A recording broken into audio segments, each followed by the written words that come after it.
നമ്മുടെ സോഷ്യൽ മീഡിയയിൽ ഇപ്പോൾ സജീവമായി വരുന്ന ഒരു വാർത്ത വാഹനപ്രേമികളെ അത്യധികം സന്തോഷിപ്പിക്കുന്നതാണ്. അംബാസഡർ എന്ന ഇന്ത്യയുടെ ഐക്കണായ ബ്രാൻഡ് തിരിച്ചു വരുന്നു എന്നുള്ളതാണ് വാർത്ത. ആ വാർത്തക്ക് ഒരു വലിയ പ്രാധാന്യം നമ്മുടെ വാഹനപ്രേമികൾ നൽകുന്നുണ്ട്. കാരണം ഈ വാർത്തയുടെ പിന്നിലുള്ള കാര്യം, അംബാസഡർ എന്ന ബ്രാൻഡ് നെയിം നേരത്തെ തന്നെ ഹിന്ദുസ്ഥാൻ മോട്ടോഴ്സ് ഈ പറയുന്ന പ്യൂഷോ എന്ന കമ്പനിക്ക് 80 കോടി രൂപയ്ക്ക് വിറ്റിരുന്നു. അതായത് അംബാസഡർ പ്ലാന്റ് പൊളിച്ചു കളയുന്നതിന് മുമ്പ് തന്നെ ഈ ബ്രാൻഡ് നെയിം അവർ വിറ്റിരുന്നു. ഇപ്പോൾ പ്യൂഷോ നിലവിൽ മധ്യപ്രദേശിലുള്ള ഹിന്ദുസ്ഥാൻ്റെ പ്ലാന്റിൽ ഈ അംബാസഡർ വീണ്ടും ഏറ്റവും ആധുനികമായ സൗകര്യങ്ങളോടെ വീണ്ടും നിർമ്മിക്കാൻ ആരംഭിക്കുന്നു എന്നതാണ് വാഹന പ്രേമികളെ സന്തോഷിപ്പിക്കുന്ന ഒരു വാർത്ത. അതനുസരിച്ചുള്ള ധാരാളം ഇമേജസും അതിൽ പ്രചരിക്കുന്നുണ്ട്. എന്നാൽ അംബാസഡർ എന്തായിരുന്നു ഇന്ത്യൻ വാഹന ചരിത്രത്തിൽ അംബാസഡറിനുള്ള പ്രാധാന്യം? അംബാസഡർ എന്ന കാറിനുള്ള പ്രാധാന്യം അത് ഇന്ത്യൻ വാഹന ചരിത്രത്തിൽ 1957 മുതൽ 94 വരെ നിറഞ്ഞു നിന്നിരുന്ന വാഹനമാണ്. ഈ വർഷങ്ങളിലെല്ലാം തന്നെ ഇന്ത്യൻ വാഹന വിപണിയിൽ ഏറ്റവും സജീവമായി നിൽക്കുകയും ഏറ്റവും കൂടുതൽ വിറ്റഴിക്കപ്പെടുകയും ചെയ്തിട്ടുള്ള ഒരു വാഹനമാണ് അംബാസഡർ. എന്താണ് അംബാസഡറിൻ്റെ കഥ?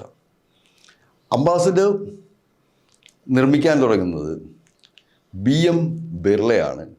ഹിന്ദുസ്ഥാൻ മോട്ടോഴ്സ് എന്ന ഒരു വാഹന നിർമ്മാണ കമ്പനി ഇന്ത്യയിൽ 1942 സ്ഥാപിക്കുന്നത്.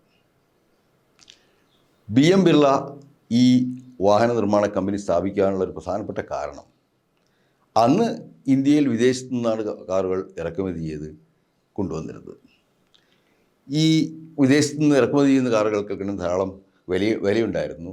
അവർ അതുപോലെ 1920കളിൽ അനേകം വാഹന നിർമ്മാതാക്കൾ, ഫോർഡ് അല്ലെങ്കിൽ മോറിസ് അല്ലെങ്കിൽ ജനറൽ മോട്ടോഴ്സ്, ഇവരെല്ലാവരും തന്നെ ഇന്ത്യയിൽ പ്ലാന്റുകൾ ആരംഭിച്ചതിന് ശേഷം അവർ പുറത്ത് നിന്ന് വാഹന ഭാഗങ്ങൾ കൊണ്ടുവന്ന് ഇവിടെ അസംബിൾ ചെയ്ത് നിർമ്മിക്കുന്ന ശാലകളുണ്ടായിരുന്നു. പക്ഷേ ഇത്തരം വാഹനങ്ങൾക്കെല്ലാം തന്നെ വലിയ വിലയായിരുന്നു.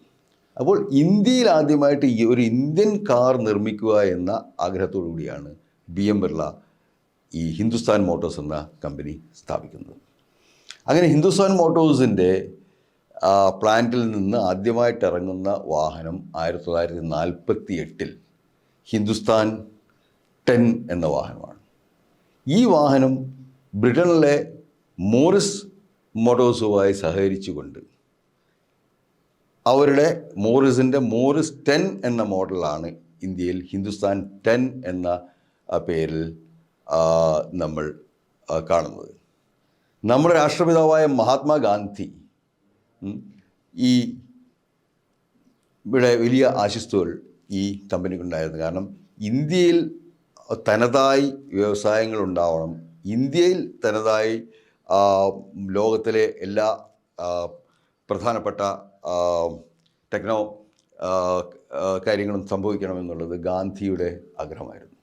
ഗാന്ധിയുടെ ആഗ്രഹഫലമായിട്ട് തന്നെയാണ് ആദ്യമായിട്ട് ടാറ്റ, ജംഷഡ്ജി ടാറ്റ, അദ്ദേഹം ഇന്ത്യയിൽ ഒരു സ്റ്റീൽ മിൽ തുടങ്ങുന്നത്.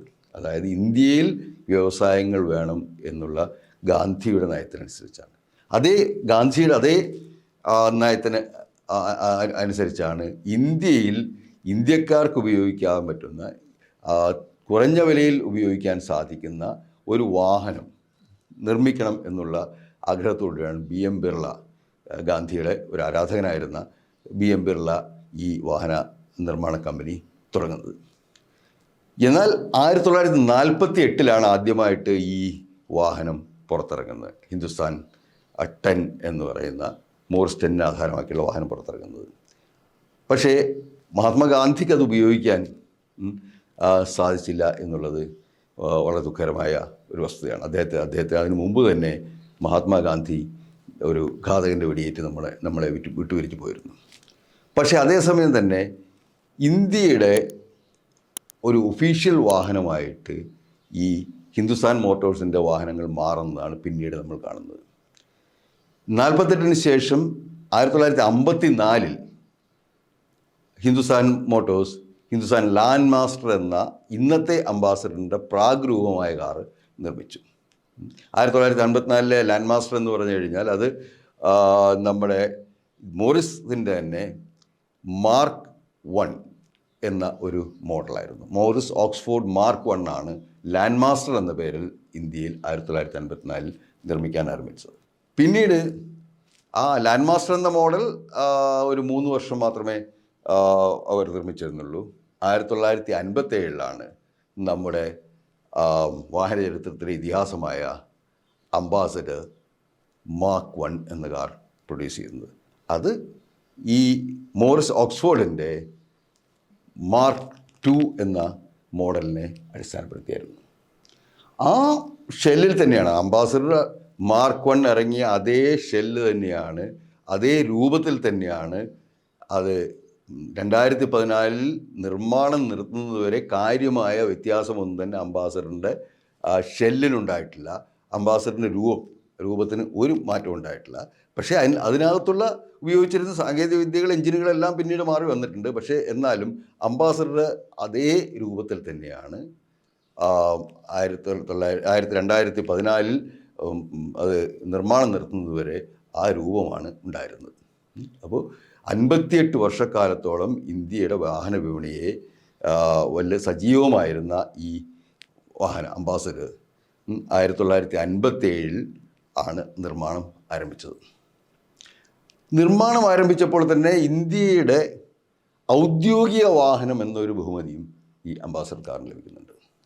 അതായത് ഇന്ത്യയിൽ ജവഹർലാൽ നെഹ്റു മുതൽ ഇങ്ങോട്ടുള്ള എല്ലാ പ്രധാനമന്ത്രിമാരും ഉപയോഗിച്ചിരുന്നത്, ധാരാളം പ്രധാനമന്ത്രിമാർ ഉപയോഗിച്ചിരുന്ന വാഹനം അംബാസഡറായിരുന്നു. ജവഹർലാൽ നെഹ്റുവിന് ഈ അംബാസഡർ കാറിനൊരു പ്രത്യേക താല്പര്യം തന്നെ ഉണ്ടായിരുന്നു. അദ്ദേഹത്തിന് അംബാസഡർ കാറിൽ സഞ്ചരിക്കാൻ താല്പര്യം ഉണ്ടായിരുന്നു. അദ്ദേഹം അംബാസഡർ കാർ തന്നെയാണ് പൂർണ്ണമായിട്ടും ഉപയോഗിച്ചിരുന്നത്. അപ്പോൾ നമ്മളുടെ രാജ്യത്ത് പ്രധാനമന്ത്രിമാർ, മുഖ്യമന്ത്രിമാർ, അതുപോലെ മറ്റു സെലിബ്രിറ്റികളെല്ലാം തന്നെ ഉപയോഗിച്ചിരുന്ന വാഹനം അംബാസഡറായിരുന്നു. പ്രധാനമന്ത്രി ആയിരുന്ന ജവഹർലാൽ നെഹ്റു പല സമ്മേളനങ്ങൾക്ക് വന്നിറങ്ങുന്നതും പാർലമെൻറ്റിൽ വന്നിറങ്ങുന്നതും എല്ലാം ഈ അംബാസഡർ കാറിലാണ് നമ്മൾ കാണുന്നത്. അതുപോലെ മറ്റു പ്രധാനമന്ത്രിമാർ, ഇപ്പോൾ ഇന്ദിരാഗാന്ധി, അല്ലെങ്കിൽ അതിനുശേഷം ഇങ്ങോട്ട് മൻമോഹൻ സിംഗ്, അല്ലെങ്കിൽ മറ്റു ഇന്ത്യൻ പ്രധാനമന്ത്രിമാരെല്ലാവരും തന്നെ മറ്റൊരു വാഹനം ഉപയോഗിക്കുന്നതിനെക്കുറിച്ച് ആലോചിച്ചിട്ട് പോലും ഇന്ത്യ ഗവൺമെൻറ് മറ്റൊരു വാഹനം ഉപയോഗിക്കുന്നതിനെക്കുറിച്ച് ആലോചിച്ചിട്ടില്ല. ഈ ഒരു പ്രധാനമന്ത്രി വന്നിറങ്ങുന്ന സമയത്ത് നമ്മൾ കാണുന്നതെന്ന് വെച്ചാൽ വെളുത്ത അംബാസഡർ കാറുകളുടെ ഒരു നിരയാണ് കാണുന്നത്. ഇന്ത്യയിലെ VVIPകളെല്ലാം തന്നെ വന്നിറങ്ങുമ്പോൾ എയർപോർട്ടിൽ നിന്നും അതുപോലെ തന്നെ മറ്റ് സമ്മേളന സ്ഥലങ്ങളിലേക്കും എല്ലാം വന്നു ചേരുന്നത് ഒരു അംബാസഡർ കാറുകളുടെ ഒരു നീണ്ട നിരയാണ്. അതുപോലെ തന്നെ ഇന്ത്യയിൽ ഉദ്യോഗസ്ഥരും ഉപയോഗിച്ചിരുന്നത്, ഉയർന്ന ഉദ്യോഗസ്ഥരും എല്ലാം ഉപയോഗിച്ചിരിക്കുന്നത്, പ്രധാനമന്ത്രി മുതൽ മുഖ്യമന്ത്രിമാർ വഴി കലക്ടർമാർ വരെ ഉപയോഗിച്ചിരുന്നത് ഈ അംബാസഡർ കാറാണ്. നമുക്ക് അറിയാം, നമ്മുടെ കേരളത്തിലെ മുഖ്യമന്ത്രിമാരും എല്ലാവരും ഉപയോഗിച്ചിരുന്നത്, മുൻകാലങ്ങളിൽ ഉപയോഗിച്ചിരുന്ന എല്ലാം അംബാസഡർ കാറാണ്. EMS നമ്പൂതിരിപ്പാടിൻ്റെ അദ്ദേഹം ഉപയോഗിച്ചിരുന്നത് വെള്ള അംബാസഡർ കാറായിരുന്നില്ല, അതൊരു ഗ്രേ അംബാസഡർ കാറായിരുന്നു. വളരെ കാലത്തിന് ശേഷം അത് ഒരു സർക്കാർ വകുപ്പിൽ നിന്നാണ് അത് അവസാനം ആ കാറ് കണ്ടം ചെയ്തു പോകുന്നത്. അതുവരെ ആ വകുപ്പിൽ ഉപയോഗിക്കുമ്പോൾ 80കളിൽ ആ വകുപ്പിൽ ഉപയോഗിക്കുമ്പോൾ പോലും ഈ വാഹനം മുഖ്യമന്ത്രിയായിരുന്ന EMS ഉപയോഗിച്ചിരുന്നതാണ് എന്ന് ആളുകൾക്കറിയാമായിരുന്നു. ആ രീതിയിൽ നമ്മുടെ ഭരണ സംവിധാനവും ഈ അംബാസഡറുമായിട്ട് അങ്ങനെ ബന്ധപ്പെട്ട് നിൽക്കുന്നതാണ്. നമുക്കറിയാം, അച്യുത മേനോൻ, അതുപോലെ തന്നെ ഈ AK ആൻ്റണി, ഇങ്ങനത്തെ തുടങ്ങിയുള്ള നമ്മുടെ കേരള മുഖ്യമന്ത്രിമാരെല്ലാവരും തന്നെ ഉപയോഗിച്ചിരുന്ന അംബാസഡർ കാറാണ്. അവർ പലർക്കും തന്നെ വെള്ള അംബാസഡർ കാറിനോടായിരുന്നു അവർക്ക് താല്പര്യം. അതുപോലെ ഇപ്പോൾ ഉമ്മൻചാണ്ടി സാർ സ്ഥിരമായിട്ട് ഉപയോഗിച്ചിരുന്ന ഒരു വാഹനം ഈ വെള്ള അംബാസഡർ. ആ അംബാസഡർ കാറിൽ അദ്ദേഹവും അതുപോലെ തന്നെ അദ്ദേഹത്തിൻ്റെ കൂടെ ഒരു 5 or 10 പേരും തിങ്ങി നിറഞ്ഞ് യാത്ര ചെയ്യുന്ന കാഴ്ച നമ്മളെല്ലാവരും തന്നെ കണ്ടിട്ടുള്ളതാണ്.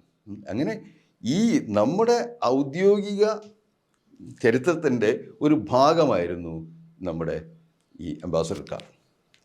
അങ്ങനെ അതിന് ചരിത്രത്തിലേക്ക് പോവുകയാണെങ്കിൽ 57-ലാണ് ഞാൻ പറഞ്ഞത് മാർക്ക് 1 അംബാസഡർ കാർ ഇറങ്ങുന്നത്. പിന്നീട് 62-ലാണ് അത് മാർക്ക് 2 ആയി മാറുന്നത്. അപ്പോൾ ഈ മാർക്ക് 1-ഉം മാർക്ക് 2-ഉം തമ്മിലുള്ള പ്രധാനപ്പെട്ട വ്യത്യാസം എന്തായിരുന്നു വെച്ച് കഴിഞ്ഞിട്ടുണ്ടെങ്കിൽ അതിൻ്റെ മുൻവശത്തെ ഗ്രില്ലിൽ വന്ന വ്യത്യാസമാണ്. മുൻവശത്ത് കുറേ കൂടി ക്രോമായിട്ടുള്ള കുറേ കൂടി ചെറിയ കള്ളികളുള്ള ഒരു ഗ്രില്ല് വന്നു എന്നുള്ളതാണ് പ്രധാനപ്പെട്ട അംബാസഡർ മാർക്ക് 1-ഉം മാർക്ക് 2-ഉം തമ്മിലുള്ള വ്യത്യാസം. ഇതിലെല്ലാം അവർ ഉപയോഗിച്ചിരുന്ന എൻജിൻ ബ്രിട്ടീഷ് മോട്ടോർ കോർപ്പറേഷൻ നിർമ്മിച്ചിരുന്ന 1.4 ശേഷിയുള്ള ഒരു പെട്രോൾ എഞ്ചിനായിരുന്നു. ഡീസൽ എഞ്ചിനുകൾ കാറുകൾ, പാസഞ്ചർ കാറുകളിൽ വരുന്നത് വളരെ വളരെ കഴിഞ്ഞിട്ടാണ്. അത് നേരത്തെ ഡീസൽ എഞ്ചിനുകൾ പാസഞ്ചർ കാറുകൾ ഉപയോഗിക്കുവാനുള്ള അനുവാദം ഉണ്ടായിരുന്നില്ല. അപ്പോൾ ആ ഘട്ടത്തിലെല്ലാം തന്നെ ഈ BMCയുടെ 1.4 cc എഞ്ചിനിലാണ് ഈ അംബാസഡർ കാർ ഇറങ്ങിയിരുന്നത്. അതും സോഴ്സ് ചെയ്തിരിക്കുന്ന മോറിസൺ തന്നെ സോഴ്സ് ചെയ്ത എഞ്ചിനായിരുന്നു. അങ്ങനെ 70-കൾ വരെ ഈ കാറിന്, അംബാസഡർ മാർക്ക് 2 കാറിന് പ്രത്യേകിച്ച് മാറ്റമൊന്നും വന്നില്ല. നമ്മുടെ ഉന്നതരായിട്ടുള്ള ഭരണകർത്താക്കൾ മുതൽ നമ്മുടെ സാധാരണ ആളുകൾ വരെ അംബാസഡറാണ് ഉപയോഗിച്ചിരുന്നത്. അംബാസഡർ കാർ എന്ന് പറഞ്ഞു കഴിഞ്ഞാൽ ഒരു കുടുംബത്തിൻ്റെ, ഒരു ഫാമിലി സ്റ്റാറ്റസിൻ്റെ ഭാഗമായിട്ട് തന്നെ നമ്മൾ അംബാസഡർ കാർ കണ്ടത്. ഒരു വലിയ കുടുംബം, ഒരു വലിയ കുടുംബത്തിലാണെന്നുണ്ടെങ്കിൽ ഇപ്പോൾ പലപ്പോഴും പഴയ കാലത്തുണ്ടായിരുന്ന വലിയ കൂട്ടുകുടുംബങ്ങളാണ്, ധാരാളം അംഗങ്ങളുടെ കുടുംബങ്ങളാണ്. ഈ അംഗങ്ങളുടെ കുടുംബങ്ങളിൽ സ്വാഭാവികമായിട്ടും ഒരു കാറുണ്ടാവും. ഈ ഒരു കാറാണ് അവർ ആശുപത്രിയിൽ പോകാനും അതുപോലെ വിനോദയാത്രയ്ക്ക് പോകാനും കല്യാണത്തിന് പോകാനും ഒക്കെ ഉപയോഗിച്ചിരുന്ന ഈ ഒരു കാറാണ്. അപ്പോൾ നമുക്കിപ്പോൾ നാട്ടുമ്പുറങ്ങളിലൊക്കെ പലപ്പോഴും നമുക്ക് ആ കാലത്ത് കാണാൻ കഴിയും. ആ കാറ് വരുന്നത് കണ്ടു കഴിഞ്ഞാൽ നമുക്കറിയാം അത് ആരാണ് വരുന്നതെന്ന്. അത് ഇന്ന കുടുംബക്കാരുടെ അല്ലെങ്കിൽ ഇന്ന ആളുകളുടെ വണ്ടിയാണെന്നറിയാം. അപ്പോൾ അത്രയും കുറഞ്ഞ വാഹനങ്ങളെ ഉണ്ടായിരുന്നുള്ളൂ.